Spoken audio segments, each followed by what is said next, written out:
हरे कृष्णा भक्तों, राधे राधे। स्वागत है आपका हमारे YouTube चैनल पे।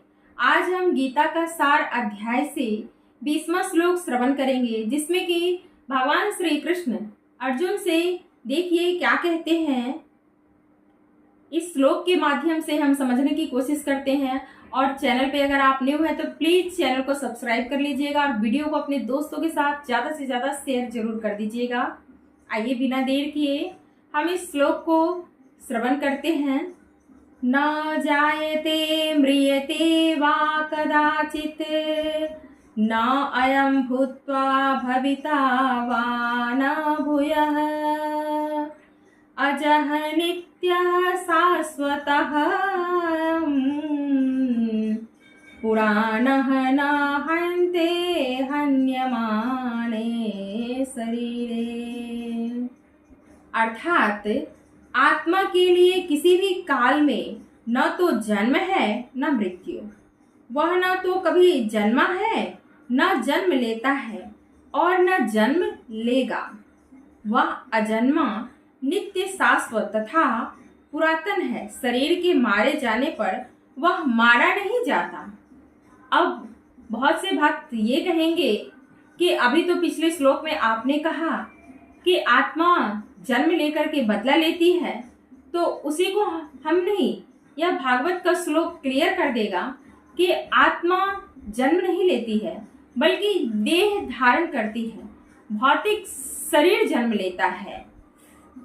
इस श्लोक का तात्पर्य यह है कि गुणात्मक दृष्टि से परमात्मा का अणु अंश परम से अभिन्न है। वह शरीर की भांति विकारी नहीं है। कभी कभी आत्मा को अस्थाई या कूटस्थ कहा जाता है। शरीर में 6 प्रकार के रूपांतरण होते हैं। वह माता के गर्भ से जन्म लेता है, कुछ काल तक रहता है, बढ़ता है, कुछ परिणाम उत्पन्न करता है, धीरे धीरे क्षीण होता है और अंत में समाप्त हो जाता है। किंतु आत्मा में ऐसे परिवर्तन नहीं होते। आत्मा अजन्मा है, किंतु चूंकि वह भौतिक शरीर धारण करता है, अतः शरीर जन्म लेता है। आत्मा न तो जन्म लेता है न ही मरता है। जिसका जन्म होता है उसकी मृत्यु भी होती है, और चूंकि आत्मा जन्म नहीं लेता, अतः उसका न तो भूत है न वर्तमान और न ही भविष्य। वह नित्य, शाश्वत तथा सनातन है। अर्थात उसके जन्म लेने का कोई इतिहास नहीं है। हम शरीर के प्रभाव में आकर आत्मा के जन्म मरण आदि का इतिहास खोजते हैं। आत्मा शरीर की तरह कभी वृद्ध नहीं होता। अतः तथा कथित वृद्ध पुरुष भी अपने में बाल्यकाल या युवा अवस्था जैसी अनुभूति पाता है। शरीर के परिवर्तन का आत्मा पर कोई प्रभाव नहीं पड़ता। आत्मा वृक्ष या किसी अन्य भौतिक वस्तु की तरह क्षीण नहीं होता। आत्मा की कोई उपसृष्टि नहीं होती। शरीर की उपसृष्टि संतानें हैं, और वो भी व्यष्टि आत्माएं हैं, और शरीर के कारण वे किसी न किसी की संतानें प्रतीत होते हैं। शरीर की वृद्धि आत्मा की उपस्थिति के कारण होती है, किंतु आत्मा न तो कोई उपवृद्धि है न ही उसमें कोई परिवर्तन होता है। अतः आत्मा शरीर के 6 प्रकार के परिवर्तन से मुक्त है। कठोपनिषद में इसी तरह का श्लोक आया है। इस श्लोक को श्रवण करते हैं।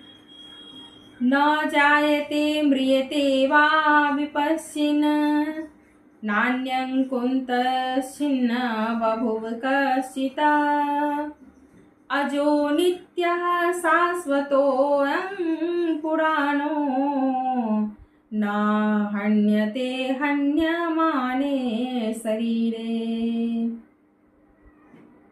इस श्लोक का अर्थ तथा तात्पर्य भगवत गीता के श्लोक जैसा ही है, किंतु इस श्लोक में एक विष्टि शब्द विपश्चित का प्रयोग हुआ है, जिसका अर्थ है विद्वान या ज्ञानमय। आत्मा ज्ञान से या चेतना से सदैव पूर्ण रहता है, अतः चेतना ही आत्मा का लक्षण है। यदि कोई हृदय से आत्मा को नहीं खोज पाता, तब भी वह आत्मा की उपस्थिति को चेतना की उपस्थिति से जान सकता है। कभी कभी हम बादलों या अन्य कारणों से आकाश में सूर्य को नहीं देख पाते, किंतु सूर्य का प्रकाश सदैव विद्यमान रहता है। कभी कभी आप देखते होंगे कि बादल लगा हुआ है तो बहुत अंधेरा रहता है उस दिन, तो क्या सूर्य देवता उस दिन उगते नहीं है या अपने प्रकाश प्रदान नहीं करते हैं? करते हैं ना। इसी प्रकार आत्मा भी होती है, दिखाई नहीं देती है, लेकिन वह अपना प्रकाश फैलाती रहती है। हमें विश्वास हो जाता है कि यह दिन का समय है, क्योंकि सूर्योदय तो होता ही है। अब प्रातः काल जो ही आकाश में थोड़ा सा सूर्य प्रकाश दिखता है तो हम समझ जाते हैं कि सूर्य आकाश में है। इसी प्रकार चूंकि शरीरों में चाहे पशु के हों या पुरुषों के या स्त्री के कुछ न कुछ चेतना रहती है, अतः हम आत्मा की उपस्थिति को जान लेते हैं। किंतु जीव की यह चेतना परमेश्वर की चेतना से भिन्न है, क्योंकि परम चेतना तो सर्वज्ञ है, भूत वर्तमान तथा भविष्य के ज्ञान से पूर्ण है। व्यष्टि जीव की चेतना विस्मरणशील है। जब वह अपने वास्तविक स्वरूप को भूल जाता है तो उसे कृष्ण के उपदेशों से शिक्षा तथा प्रकाश और बोध प्राप्त होता है, किंतु कृष्ण विस्मरणशील जीव नहीं है।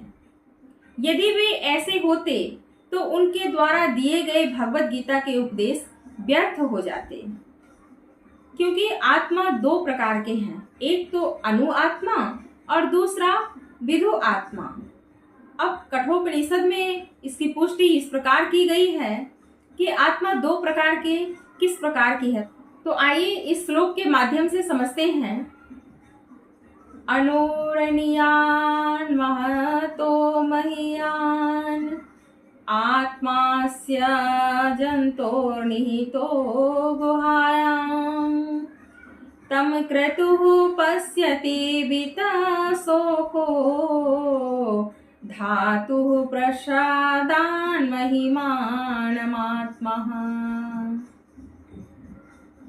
अर्थात परमात्मा तथा अनु आत्मा दोनों शरीर रूपी उसी वृक्ष में जीव के हृदय में विद्यमान है, और इनमें से जो समस्त इच्छाओं तथा शोकों से मुक्त हो चुका है वही भगवत कृपा से आत्मा की महिमा को समझ सकता है। कृष्ण परमात्मा के भी उद्गम हैं, जैसा कि अगले अध्याय में बताया जाएगा, और अर्जुन अनु आत्मा के समान है जो अपने वास्तविक स्वरूप को भूल गया है। अतः उसे कृष्ण द्वारा या उनके प्रामाणिक प्रतिनिधि गुरु द्वारा प्रबुद्ध किए जाने की आवश्यकता है। अब इस श्लोक से हम ये बात तो स्पष्ट समझ चुके हैं कि हर किसी के अंदर आत्मा है और वह विद्यमान है, लेकिन वह किस प्रकार है उसको जागृत करने के लिए, उसके ज्ञान को जागृत करने के लिए एक ज्ञानी की जरूरत जरूर होती है। तभी हमें गुरु की सहायता लेनी पड़ती है, और सच्चे गुरु ही हमें बता सकते हैं कि हमें किस राह पर चलना चाहिए, हमारे लिए क्या उपयुक्त है, हम ऐसा क्या करें जो हम अच्छे से जीवन यापन करते हुए भगवत भक्ति कर सकते हैं। मिलते हैं नेक्स्ट वीडियो में, तब तक के लिए जय श्री कृष्णा, राधे राधे। चैनल को प्लीज सब्सक्राइब कर लीजिएगा और वीडियो को अपने दोस्तों के साथ ज़्यादा से ज़्यादा शेयर कीजिएगा। हरे कृष्णा।